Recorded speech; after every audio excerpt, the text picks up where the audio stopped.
सत श्री अकाल दोस्तों, नमस्कार, आदाब and a very warm welcome to Guru Nanak cares. दोस्तों, गुरु नानक केयर्स में हमारी कोशिश रहती है कि आपके लिए टाइम टू टाइम जो आपके लिए बेहतर है वो प्रोडक्ट जो आपकी हेल्थ में बढ़ोतरी लाए, आपके लिए अप टू डेट रखना है हेल्थ रिलेटेड इन्फॉर्मेशन आपके साथ वीडियोस शेयर करते रहते हैं from time to time.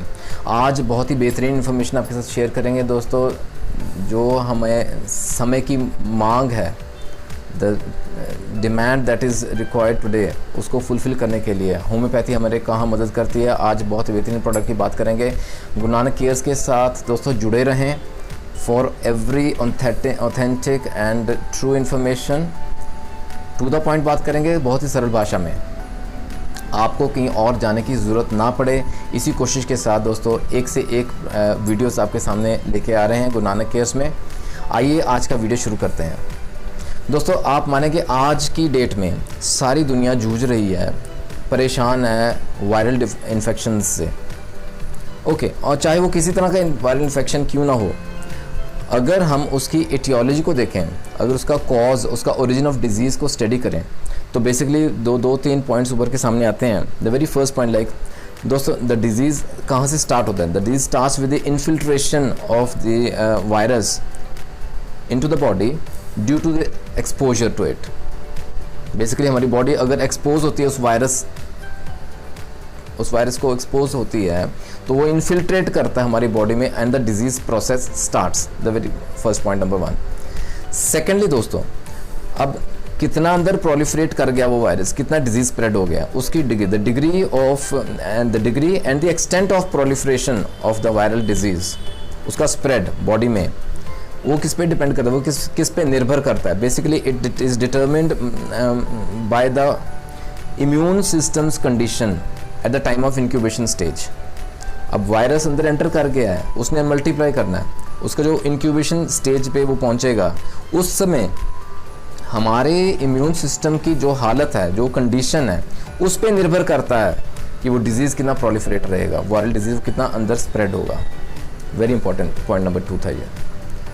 And thirdly दोस्तों, we may conclude from these 2 points that preventing the exposure to the virus is of utmost importance. पहली कोशिश यही रहेगी हम प्रिवेंट करें, एक्सपोजर ही ना हो इस वायरस से। That we are already undertaking the steps, है ना। हम मास्क भी लगा रहे हैं, हम सैनिटाइज भी कर रहे हैं और सोशल डिस्टेंस भी मेंटेन कर रहे हैं। लेकिन अगर 1% भी माने, उसके बावजूद देखिए स्प्रेड हो रहा है, अगर वायरस फिर भी इन्फिल्ट्रेट कर गया, बॉडी में एंटर कर गया, तो हमारा दूसरी कोशिश क्या रहेगी? What I personally also feel that if this is of utmost importance, even more important is to have a healthy immune system. उस वायरस को हम वहीं रोकें। अगर इन्फिल्ट्रेट कर भी गया है, we should ensure that the virus अपना जो कार्य करना करे without a threat to penetrate the cell and undergo proliferation. उसको वहीं रोकना, उसको सेल के अंदर एंटर नहीं करने देना।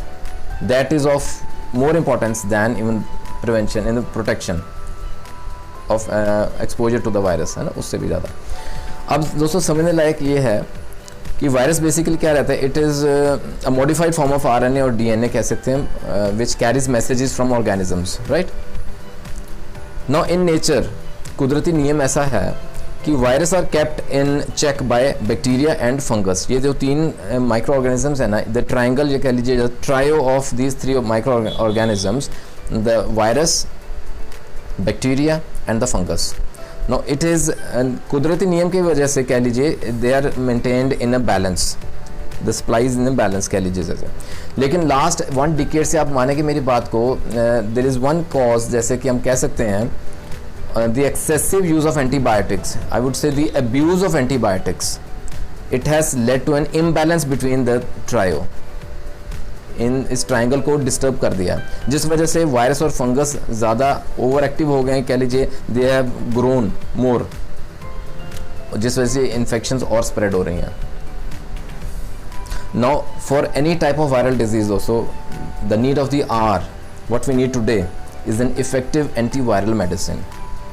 आप हम सब जानते हैं रिसर्च इज़ ऑन, अब तो ट्रायल फेज़ में हम पहुंच गए हैं वैक्सीनेशन की। That is very good news, must be round the corner, that is required. But दोस्तों, we are truly blessed with homeopathy we already have an excellent combination. बहुत बढ़िया प्रोडक्ट है दोस्तों, बहुत ही बेहतरीन, I would say safe and excellent and beautiful immunization formula is available to us in homeopathy. आज उसका जिक्र करेंगे दोस्तों। I am talking about R88 drops. Doctor Reckeweg company Germany के आते हैं दोस्तों। R88 क्या के नाम कहते हैं। I have the product with me. R88 drops जिसे दोस्तों एंटीवायरल ड्रॉप्स भी कहा जाता है। आज इस प्रोडक्ट की बात करेंगे, क्यों ये इंपॉर्टेंट है, क्या इसके फॉर्मुलेशन है और कहाँ ये हमारी मदद के लिए आता है। It's an excellent immunization formula. ये एक तरह की होम्योपैथिक से वैक्सीनेशन है against all kind of viral diseases. Keeping today's demand है, समय की मांग को याद रखते हुए, दिमाग में रखते हुए ये प्रोडक्ट आज इंट्रोड्यूस करना बहुत ही अत्यंत ही महत्वपूर्ण था। इसके जिक्र करना बहुत इंपॉर्टेंट था दोस्तों। इसके जो इंग्रेडिएंट्स हैं अगर हम देखें, इसके अंदर जो इंग्रेडिएंट्स हैं, कॉक्सैकी है, डिफ्थेरियम है, एब्सटीन है, इसमें दोस्तों यूफ्रेजिया है, हर्पिस सिम्प्लेक्स है, हर्पिस जोस्टर भी है, इसके अंदर मोनोन्यूक्लियोसिस है, इन्फ्लुएंजाइनम है, मॉर्बिलिनम है, पोलियोमाइलिटिस है एंड कैरियोफाइलस।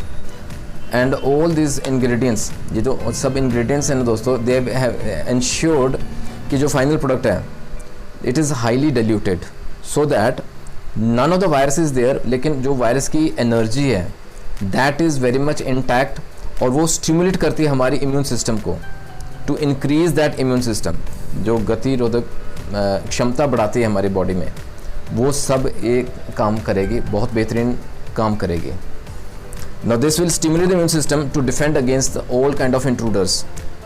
उसके अलावा दोस्तों ये जो कैरोफाइलस है, it's a natural antiviral medicine, और यूफ्रेजिया इज़ एन इम्यून स्टिमुलेंट। तो ये कुल मिला के जो इंग्रेडिएंट्स रहते हैं बहुत ही बेहतरीन, कंप्लीट एंड परफेक्ट कॉम्बिनेशन, जो कि टोटल इम्यूनाइजेशन फार्मूला जो आज की डेट में हमें चाहिए to fight against all the viral infections, चाहे वो मीजल्स है, चाहे वो मम्प्स है, फ्लू है, इन्फ्लुएंजा है, फ्लू लाइक सिम्टम्स जैसे आ रहे हैं डिजीज़ में उभर के, सब जगह काम करेगा दोस्तों। इसकी डोजेज समझने लाइक बहुत ज़रूरी है। First it is comes in a 30 ml pack और costing around it is 270 rupees to the patient. इसकी डोजेज बहुत इंपॉर्टेंट है दोस्तों, and it is very easy to understand as well. As a natural immunization formula अगर हम बात करें, this antiviral formula is safe for children. अगर below 3 years of age भी देना है तो भी हम सेफली दे सकते हैं। Very easy to understand. 3 drops दिन में 3 times thrice a day for 3 days, that is it. अगर बच्चों की उम्र 3 साल से छोटे हैं तो उनकी नाभि पे हम ये ड्रॉप्स लगा सकते हैं, अप्लाई कर सकते हैं दोस्तों, इन द उम्बिलिकस या नेवल जिसे हम कहते हैं। और अगर बच्चों की उम्र 3 साल से ज़्यादा है, ग्रोइंग चिल्ड्रन है या एडल्ट्स में भी हैं, तो द डोजेज इज़ 10 drops, थोड़े से गुनगुना पानी, नॉर्मल वाटर, दिन में 3 बार।